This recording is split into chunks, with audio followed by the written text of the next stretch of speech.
Cumprimento os irmãos na paz do Senhor Jesus. Amém. Glória a Deus. É motivo de muita alegria estar aqui juntamente com os irmãos. Peço aos irmãos que abram comigo a sua Bíblia.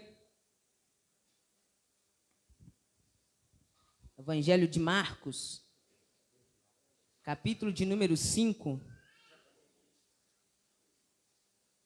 A partir do número 25, do versículo 25.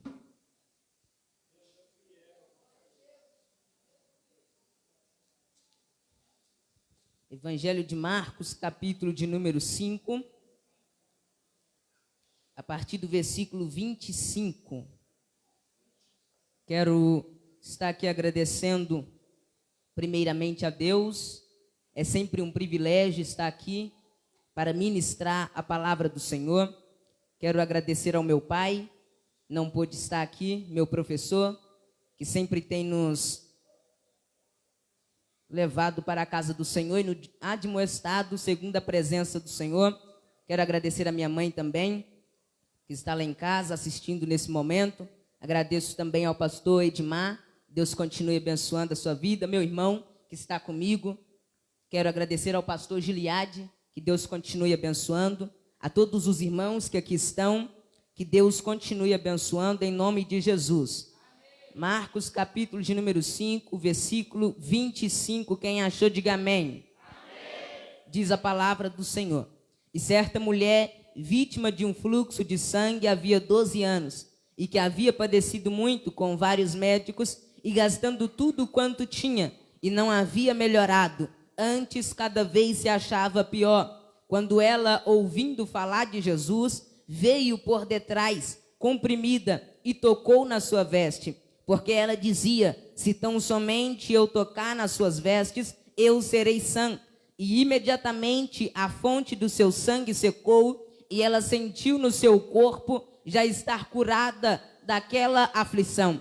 E Jesus, imediatamente sabendo que saíra virtude de si mesmo, voltou-se para a multidão e disse: quem tocou nas minhas vestes? E disseram-lhe os seus discípulos: tu vês que a multidão te aperta e dizes: quem me tocou? E ele olhava ao redor para ver quem aquela que tinha feito isso.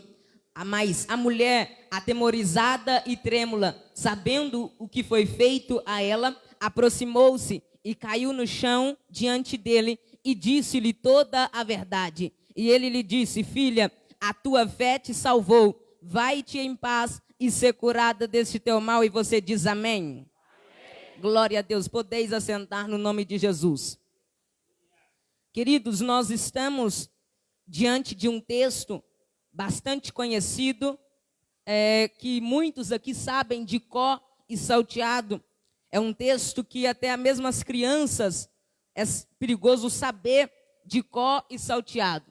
Esse texto é bastante conhecido pelos pregadores e amantes da palavra do Senhor, quando diz a Bíblia Sagrada que Marcos, ele apresenta Jesus nos seus primeiros 4 capítulos, ele mostra toda a jornada de Jesus.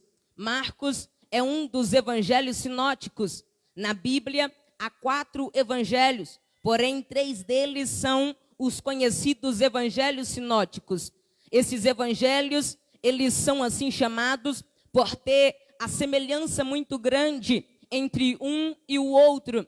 O evangelho de Marcos, Mateus e Lucas tratam basicamente dos mesmos fatos, falando acerca do nascimento, da vida, do ministério, da morte e da ressurreição de Jesus Cristo. Eles são assim chamados por causa da sua grande semelhança. O que você vê em Mateus, você também encontra em Marcos. E o que você vê em Marcos, você também encontra em Lucas.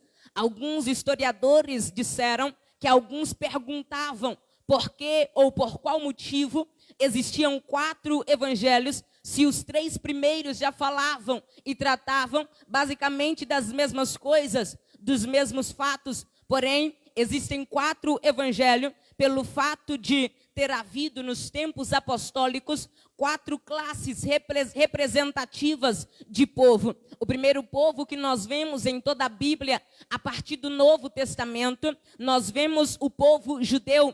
O segundo povo, o povo grego. O terceiro povo, o povo romano. E o quarto povo, a igreja do Senhor. Cada um desses evangelhos, Mateus, Marcos, Lucas e João, foram escritos para uma destas classes representativas que representava todo o povo, não só o povo de Israel, mas todos em geral. Por exemplo, o Evangelho de Mateus, ele foi escrito para os judeus e apresenta Jesus como uma forma distinta, apresenta Jesus como o Filho de Deus. O Evangelho de Marcos foi escrito para os romanos e apresenta Jesus como o servo. O Evangelho de Lucas foi escrito para os gregos e apresenta Jesus como o Filho do homem. E o Evangelho de João, que foi escrito para a igreja, envolvendo todo o mundo. E Jesus, no Evangelho de João, é apresentado como o Salvador mundial, aquele que foi enviado à terra para morrer por mim e para morrer por você.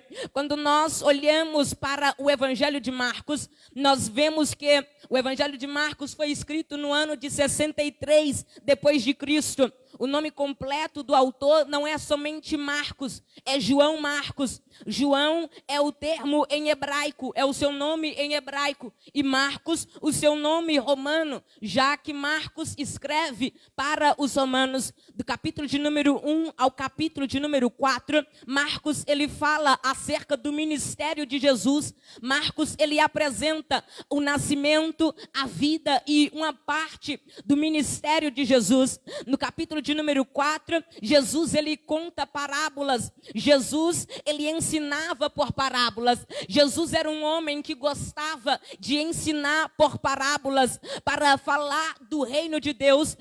Jesus, ele ensinava por parábolas. Todas as parábolas que você encontra na Bíblia, ela tem apenas um objetivo, que é esclarecer o reino de Deus, as coisas do reino de Deus, através por parábolas. No capítulo 4, Jesus, ele conta 4 parábolas, sendo a primeira delas a parábola do semeador, que tem em vista o reino de Deus.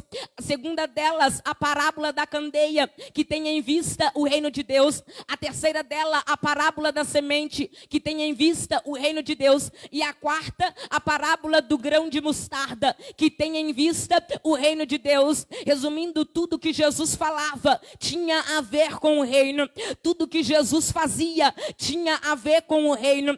Tudo que Jesus podia tinha a ver com o reino. Tudo que Jesus era tinha a ver com o reino. No capítulo de número 5, Marcos, ele nos revela o poder de Jesus sobre 3 coisas. Repita comigo esta palavra: o poder de Jesus sobre 3 coisas. Marcos, ele nos revela primeiramente o poder de Jesus sobre os demônios. Diz a Bíblia Sagrada que Jesus, ele sai de Cafarnaum e atravessa o mar da Galileia para ir para a província dos Gadarenos.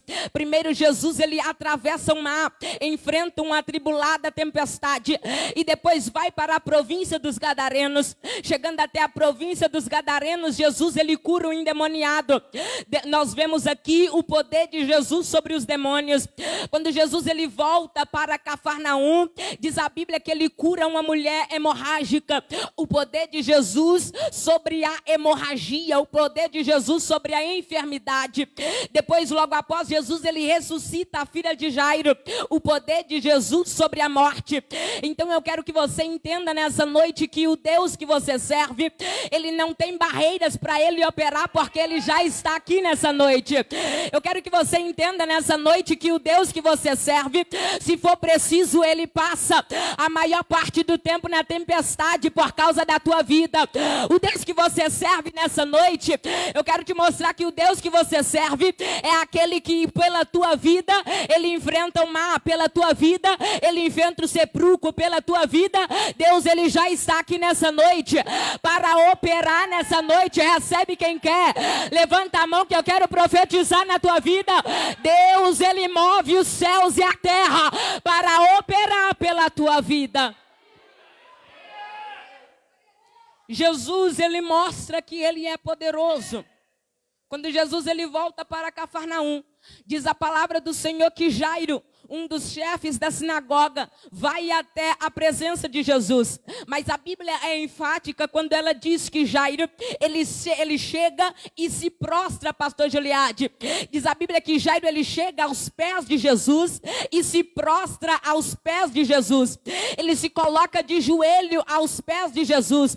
Jairo, ele clama por uma coisa que é urgente. Jairo, ele pede uma coisa para Jesus que é urgente, é para agora. Não podia ficar para depois, é para agora, é urgente. Jairo, ele se ajoelha aos pés de Jesus e começa a pedir Jesus que fosse visitar a sua casa. Como que nós entendemos isso aqui?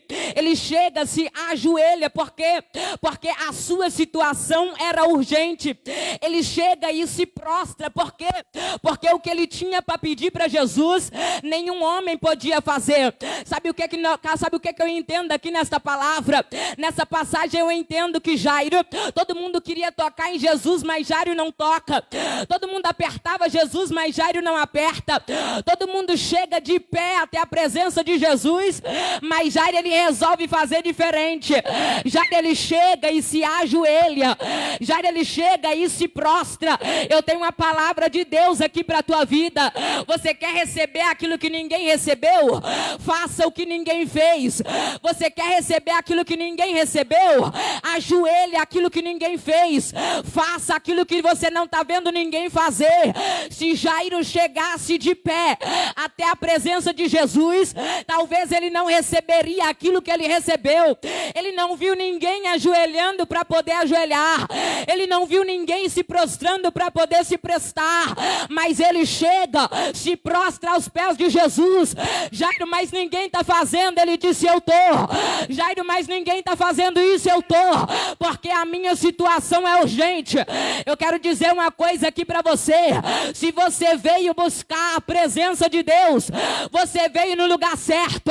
Se você veio por causa do seu problema, você veio ao lugar certo. Porque aqui há um Deus que pode o que o homem não pode. Porque aqui há um Deus que faz o que o homem não faz. Calaba, calamandarava, sébia. Acalai, tchou, demanda calabaia. Deus está dizendo, se você veio por causa do teu problema, eu já cheguei. Eu já cheguei. Eu já cheguei.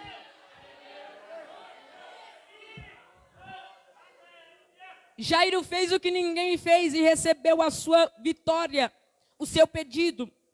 Jairo, ele leva Jesus até a sua casa. Quando Jairo, ele leva Jesus até a sua casa, no meio do caminho, uma mulher começa a entrar em cena.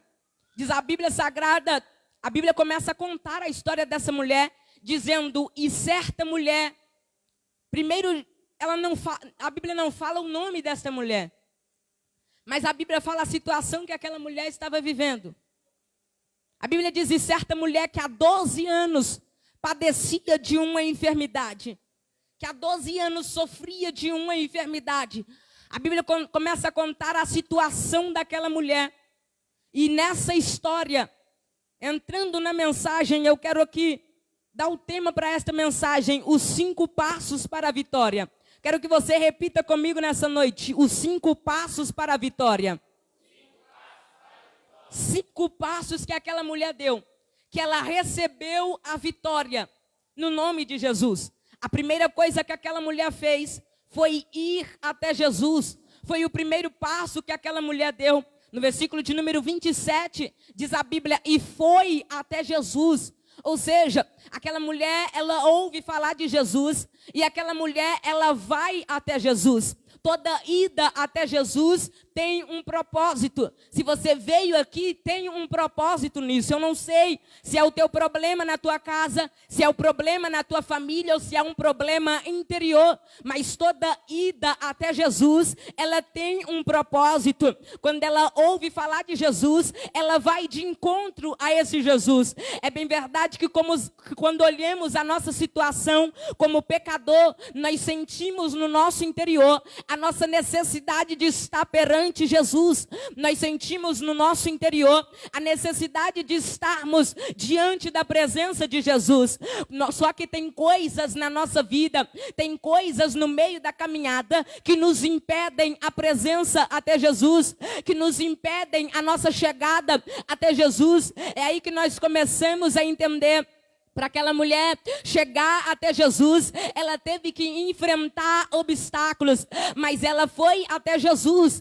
Ela sabia dos obstáculos que ela enfrentaria, mas ela foi até Jesus. Diz a Bíblia Sagrada que ela ouve falar e logo ela vai até Jesus. A carta aos Romanos, capítulo de número 5, versículo de número 17, vai dizer: a fé vem pelo ouvir. Ela ouve falar de Jesus e vai até a Jesus. Haja vista que ela foi Jesus quando ela ouve falar dele. O interessante, pastor Gileade, é que todas as pessoas que chegam até Jesus, elas saem de um jeito diferente. Eu nunca vi na Bíblia alguém que chega até Jesus e sai do mesmo jeito que chegou. Nunca vi. Eu nunca vi na Bíblia alguém que chega até a presença de Jesus com um coração aquebrantado, com um coração humilhado, pedindo a Deus uma ajuda urgente e voltou do mesmo jeito que chegou. Eu nunca vi na Bíblia, mas eu vi na Bíblia que todas as pessoas que chegavam diante da presença de Jesus, suplicando por um milagre, saía com um milagre na mão. Que toda vez que alguém chegava até Jesus, suplicando por uma bênção, saía com uma bênção na mão. Toda vez que alguém chegava até Jesus, pedindo a Deus uma vitória, saía com a vitória na mão. Sabe o que isso quer dizer, pastor Edmar? Talvez você chegou aqui, mas veio só por vir, veio por acaso, mas Deus, ele está te dizendo: a sua vinda aqui não é por acaso, a sua xalacalamandaраia. Eu tenho uma mensagem de Deus para te entregar nessa noite. A tua chegada aqui não é por acaso. Deus, ele tem um plano na tua chegada aqui. Deus, alaico, ne manda calabaxaia, calamandaravacébia, e com te calamandaraia. Deus, ele está dizendo: se você passou nessa porta, é do meu propósito você vir. Hoje você não entende o que eu faço, mas amanhã você entenderá. Ei, você não veio aqui à toa. Você não veio aqui à toa. Você não veio aqui por acaso. Você não vai sair daqui do mesmo jeito que você entrou. Eu vou repetir, tem gente que não entendeu. Eu vou repetir, tem gente que não pegou. Eu quero te dizer: você não vai sair dessa porta do mesmo jeito que você entrou. Você não vai sair dessa porta do mesmo jeito que você entrou. Eu vou falar até tu da glória. Você não vai sair dessa porta do mesmo jeito que você entrou. Quem entrou vazio vai sair cheio. Quem entrou vazio vai sair cheio. Só você que crê, erga a mão para cima.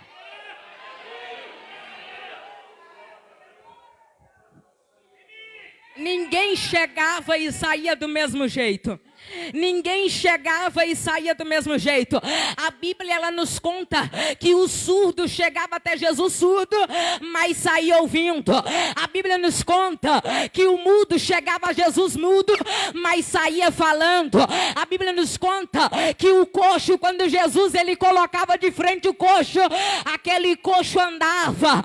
Eu tenho uma palavra de vitória para a tua vida aqui nessa noite. Jesus, ele já chegou na tua história. Alabacalamandaраia. Você não está crendo, mas eu vou repetir. Jesus chegou na tua história hoje. Quando ele chega, algo acontece. Calai, do calamandaraia. E canta calai, chocalamandaraia. Deus, ele está dizendo: quando eu chego, algo tem que acontecer. Quando eu chego, a maldição tem que sair. Quando eu chego, a tristeza tem que ir embora. Quando eu chego, a enfermidade não fica. Quando eu chego, é vida, vitória, bênção, bênção, receba.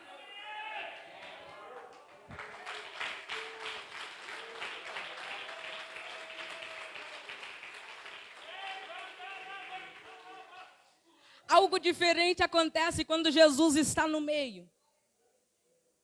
Algo diferente acontece quando Jesus ele se faz presente. Todo mundo que chegava até Jesus recebia a sua cura. Recebia o seu milagre. Todo mundo que chegava até Jesus recebia aquilo que tanto buscava.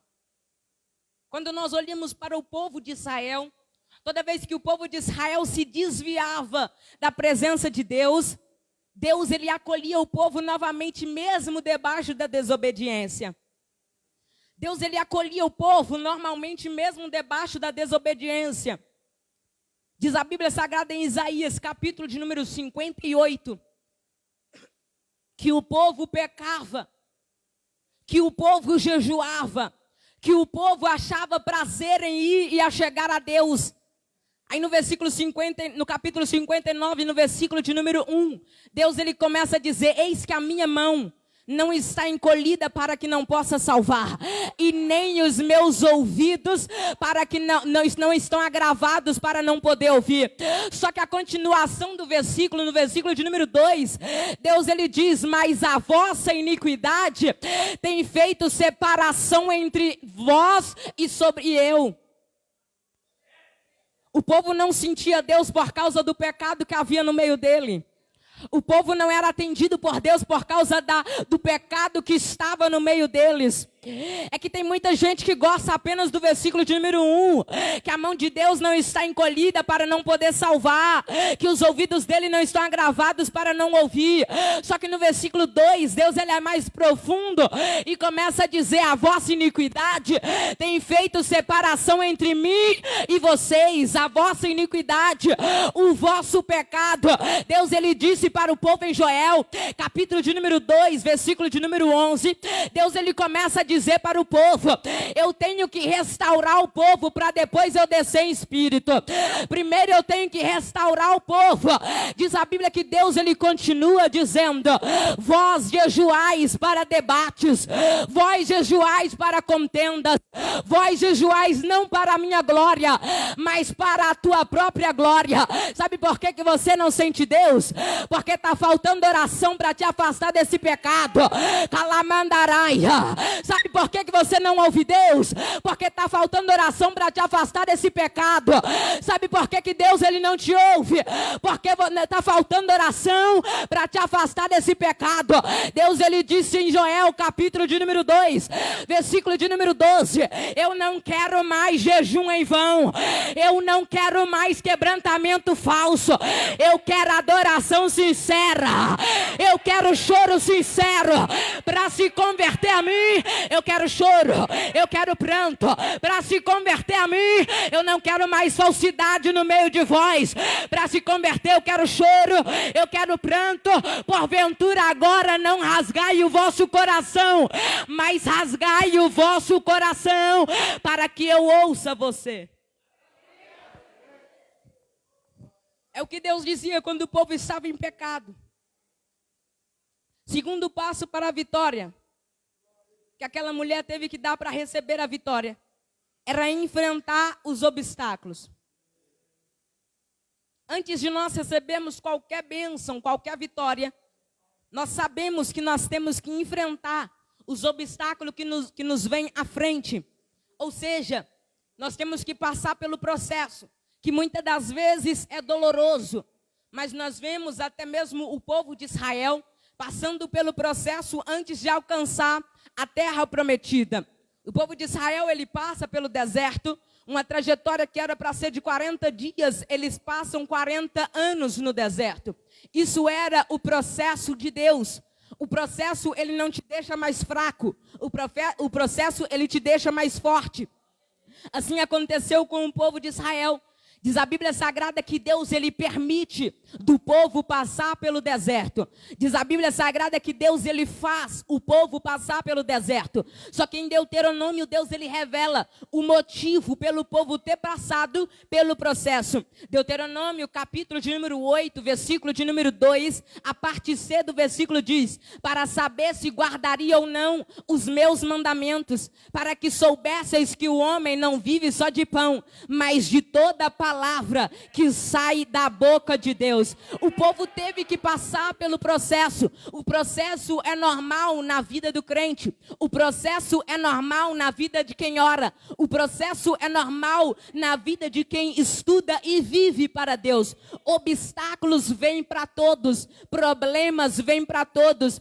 E quando nós olhamos na Bíblia, para ela ter o milagre, esta mulher da hemorragia, para ela ter o milagre, ela passa por um grande processo. Ela passa por um grande obstáculo, que era a multidão, sendo aquela mulher considerada imunda, ou sendo imunda na comunidade. Ela não podia aparecer em público, ela não podia ser vista em público na sociedade. Primeira coisa que aquela mulher tinha que fazer, ela tinha que ir às escondidas. Só que diz a Bíblia que uma multidão estava com Jesus. Diz a Bíblia que uma multidão ia com Jesus. Como aquela mulher iria tocar em Jesus sem ser vista pela multidão?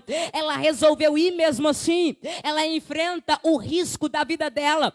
Ela enfrenta o risco de sua vida. Por quê? Porque sendo ela considerada imunda, ela tinha de ficar pelo menos 90 metros longe de qualquer pessoa, 90 metros de distância.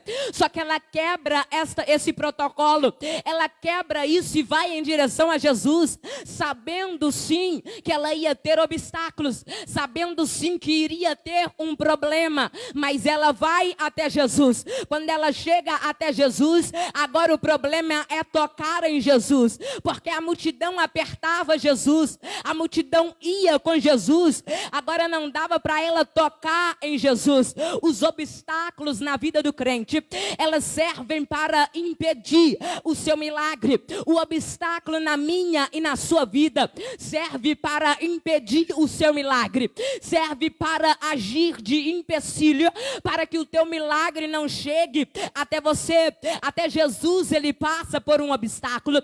Quando ele vai em direção ao homem gadareno, diz a Bíblia que no meio do caminho se levanta uma grande tempestade. E quando essa tempestade se levanta, os discípulos começaram a ficar apavorados. Os discípulos começaram a ficar desesperados.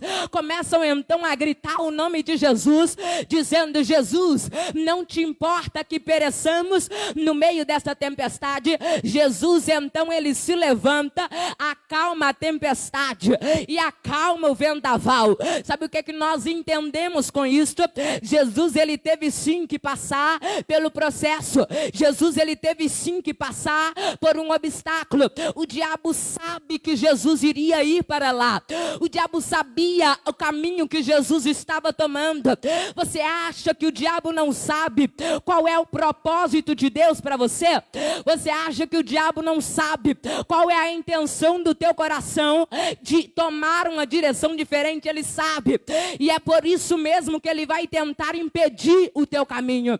É por isso mesmo que ele vai tentar se levantar nessa jornada, nessa caminhada. Só que Jesus, quando ele se levanta e acalma a tempestade, sabe o que ele estava querendo dizer para os discípulos, pastor Edmar?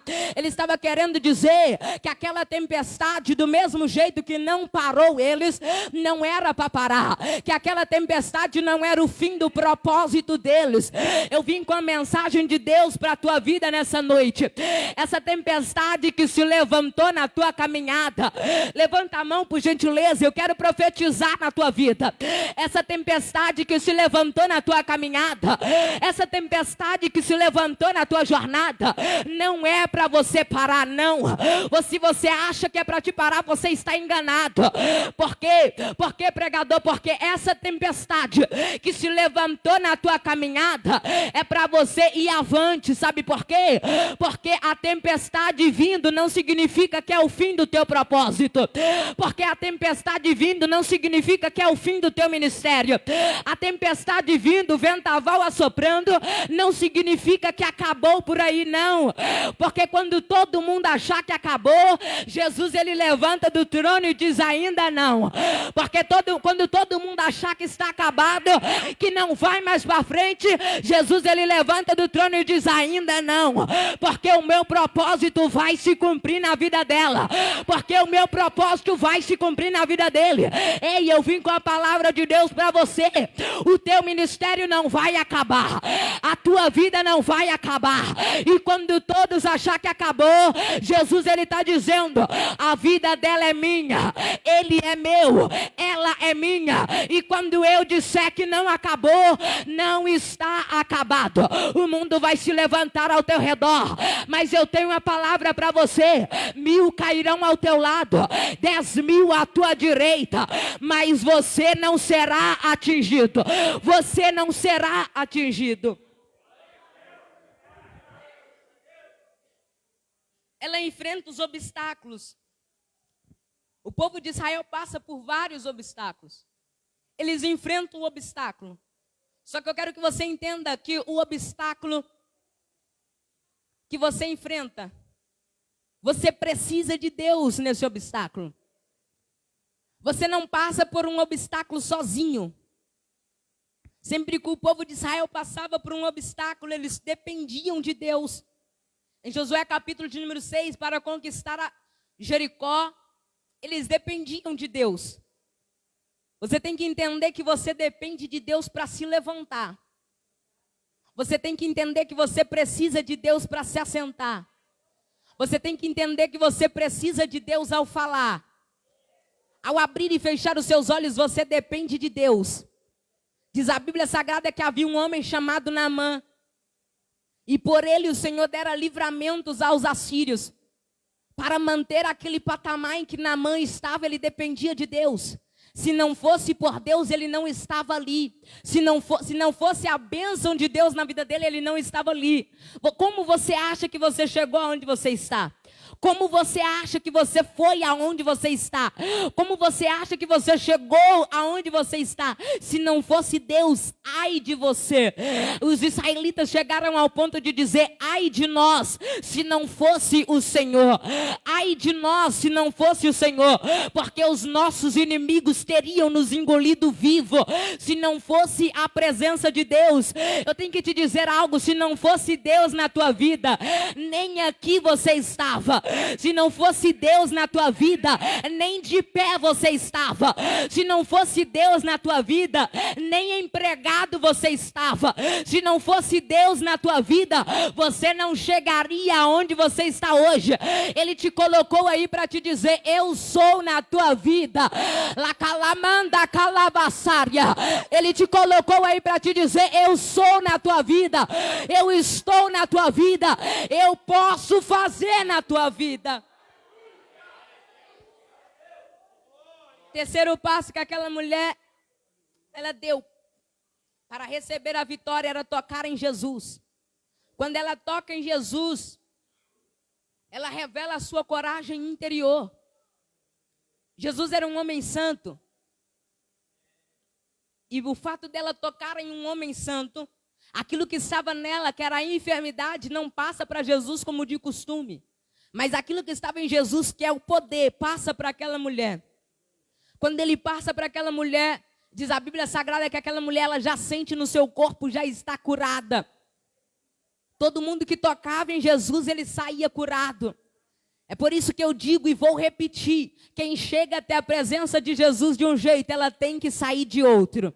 Quem chega até a presença de Jesus de um jeito, tem que sair de outro.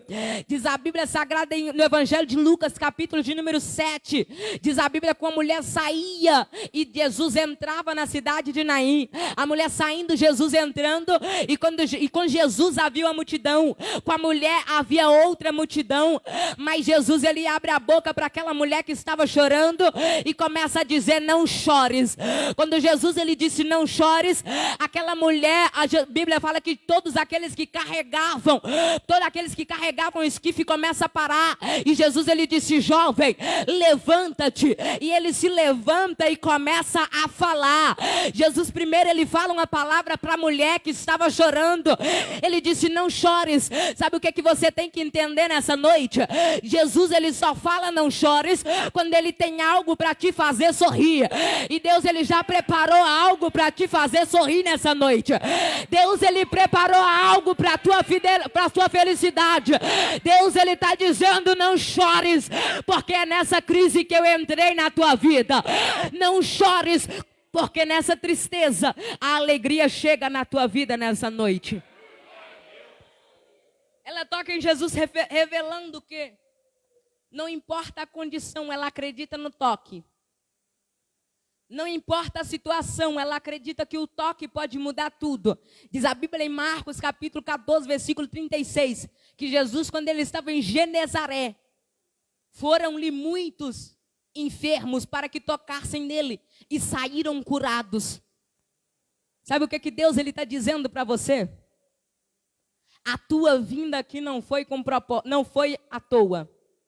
A tua vinda aqui, ela teve um propósito. Deus, Ele está dizendo para você, eu não sei se você vai acreditar, mas Deus, Ele está dizendo, a tua chegada aqui não foi à toa, não foi por acaso. Eu tenho um propósito em te trazer aqui nessa casa. Eu tenho um propósito em te trazer aqui na minha casa.